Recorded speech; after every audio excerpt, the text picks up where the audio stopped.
السلام عليكم ورحمه الله وبركاته. اهلا بيكم في قناه مواد ثورات مع وليد حسين. النهارده فيديو جديد، عيب من عيوب التركيب يخسرك فلوس كتير جدا. انت قطعه غيار انت لسه مشتريها. قلت يا جماعه كتير جدا اللي في اي عربيه على نظام كوبايه زي كده، الكوبايه ليها عدله. دي معانا النهارده عربيه لانوس مركبه بطاحات، لسه البطاحات جديده اهي، ومركبه كوبايات، وكوبايات جي ام. تعالى اهي كوبايات جي ام، شغل الفلاش.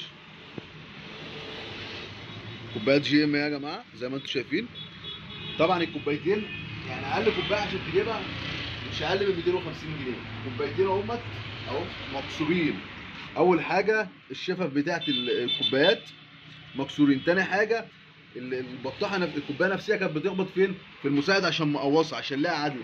تالت حاجه عندي البطاحه اليمين راكبه كانت راكبه مكان الشمال.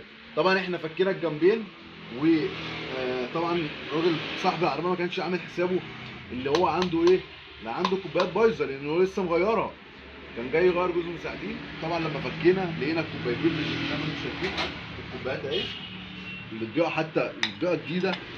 طبعا الكوبايات دي مش هينفع تركب. ليه بقى مش هتنفع تركب؟ تعالوا بقى بصوا يا جماعه، لو واخدين بالكم شايفين الاحتكاك، او الاحتكاك في الكوبايه نفسها مع الكسره يمين وشمال، تسمع صوت طق تك تك تك. دي تعملها ايه؟ يحصل من الكوبايه.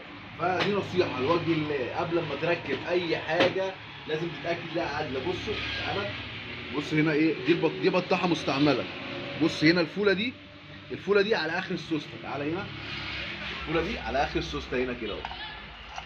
بصوا اهي، دي عدله البطاحه، دي عدله الكوبايه وعدله البطاحه اهي بالشكل ده. لو انا ركبتها كده هتقوص معايا، لو انا ركبتها كده هتقوص معايا. لازم يبقى ليها الكوبايه ليها عدله. وبرضك البطاحه يا جماعه فيها شمال وفيها يمين، فيها ال وفيها ار، عشان برضك هي تركب على الجنب ده وتركب على الجنب ده. ليه؟ لان هو في اللانوس عامل لك مكان الكارتيره، عامل لك 4 مسامير. لو لفيت البطاحه كده تركب، لو لفيت البطاحه كده تركب. بس هي معمول فيها يمين ومعمول فيها شمال، يبقى ركبها ايه؟ يمين وشمال. وكمان انا جايب 2 جداد، والعربيه يعتبر اول مره تحل. نقولنا بقى يا جماعه